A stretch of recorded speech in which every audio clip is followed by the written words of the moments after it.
অর্থাৎ বর্তমানে আনএডেড মাদ্রাসা আমার কাছে যেটা রেকর্ড আছে সেটা 601টা আনএডেড মাদ্রাসা আছে। প্রায় ছাত্র সংখ্যা 82,000-এর মতো আছে। তারা শিক্ষা লাভ করছে এই আনএডেড মাদ্রাসা থেকে। অর্থাৎ বেতনের যে বই হেড স্যারের বেতন 14,000, অ্যাসিস্ট্যান্ট যারা মাস্টার ডিগ্রি তারা 12,000 পাচ্ছে, গ্রাজুয়েট টিচারদের 6,000, ক্লার্ক 5,500 এবং পিয়ন পাচ্ছেন 5,000। অর্থাৎ এখানে কিছু আবার শিক্ষকের ঘাটতি আছে কিছু মাদ্রাসায়, এবং কিছু মাদ্রাসায় ছাত্র ঘাটতি আছে, শিক্ষক আছে। এই ধরনের কিছু মাদ্রাসা আমরা বিভিন্ন দপ্তরের মাধ্যম থেকে আমরা জানতে পেরেছি। তো যেসব মাদ্রাসায় ছাত্র নেই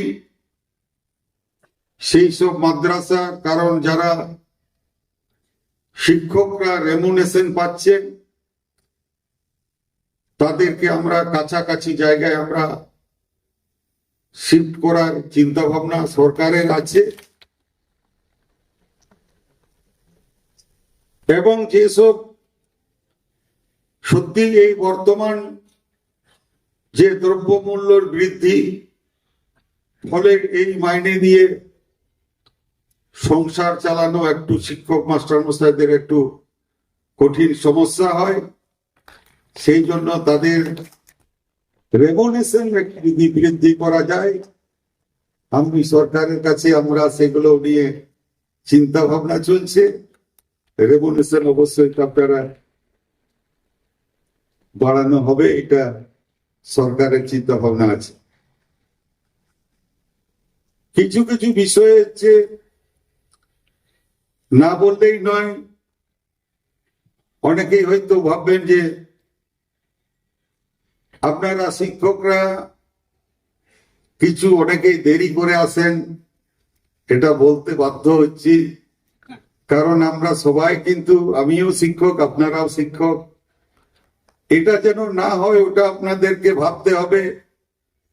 কারণ অনেক শিক্ষকরা আবার যেগুলো শিক্ষক নেই, আমি অনেক মাদ্রাসারা ব্যাগের থলি নিয়ে বাজার করতে চলে যায়, স্কুল চলছে বাজার করতে, এই ধরনের যেন না হয়। আমরা যখনই টাইমটা অন্তত মেনটেন করতে হবে। এবং যেটা শিক্ষার যে বিষয় আলিদাও বললেন বা মাসুম আক্তার সাহেবও বললেন, আমরা আধুনিকরণ, শিক্ষাটাকে আধুনিকরণ করতে চাইছি। অর্থাৎ ন্যাশনাল এডুকেশন পলিসি, জাতীয় শিক্ষানীতির যে সিলেবাস, যে কারিকুলাম, সেইভাবে আমরা মাদ্রাসা শিক্ষা ব্যবস্থাকে আমরা ওইভাবেই আমরা তৈরি করব। কারণ যেটা এডেড মাদ্রাসার ক্ষেত্রে যেটা আছে, যেভাবে সরকারের মতো যেটা বললেন বাংলা ইংরেজি, অর্থাৎ সমস্ত যে এভরিথিং যেগুলো ম্যানেজিং কমিটি, অর্থাৎ এখানে কি ম্যানেজমেন্ট কমিটির মাধ্যমে যেটা চলছিল সেগুলো ম্যানেজমেন্ট কমিটিকে আমি অলরেডি ওগুলো ডিসলভ করে দিচ্ছি। এবং যেটা সরকার, যেটা কারণ সরকার যখন সবাইকে রেমুনেশন দেবে, ভাতা দেবে, সমস্ত কিছু সেগুলো আমরা সরকারের যে সিস্টেম, সেই সিস্টেম মোতাবেক আমরা কাজ করব এবং আগামী দিনে সরকার থেকে সমস্ত অর্থ সেইভাবে যেমন পাবো সেটাই আমাদেরকে দেখতে হবে। আমি কারণ এই যে ছাত্রছাত্রীদের যে বৃত্তি, সেই বৃত্তি যেন প্রত্যেক বৎসরের মধ্যে সেই বৃত্তিগুলো প্রদান করা যায়, সেটাও সরকার চিন্তা ভাবনা করেছে। এবং ছাত্রছাত্রীদেরকে, যেটা আপনাদের অনেকেই আমার কাছে এসেছে, মিড ডে মিল কারণ এই বিষয়টা আমি যেহেতু কেন্দ্র সরকার এই মিড ডে মিল অর্থ বরাদ্দ করে, সেই বিষয়ে যেহেতু এখানে আনএডেড কথাটা আছে, সেই জন্য এই ক্ষেত্রে কিছু সমস্যা হচ্ছে ওই আনএডেড কথাটার জন্য। তো সেই কিন্তু ছাত্রছাত্রীদের স্বার্থের কথা ভেবে আমিও চেষ্টা করছি যাতে করে তাদেরকে অন্তত মিড ডে মিল দেওয়া যায়।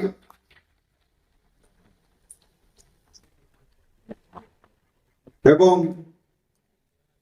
তাদের যে ইউনিফর্ম পোশাক, ব্যাগ বা জুতো দেওয়া যায়, সেটাও আমি দপ্তরের সাথে বা আমি অনারেবল সিএম এর সাথে আমি কথা বলবো এবং আশা করি এই সমস্যাগুলো আগামী দিনে সমাধান হয়ে যাবে।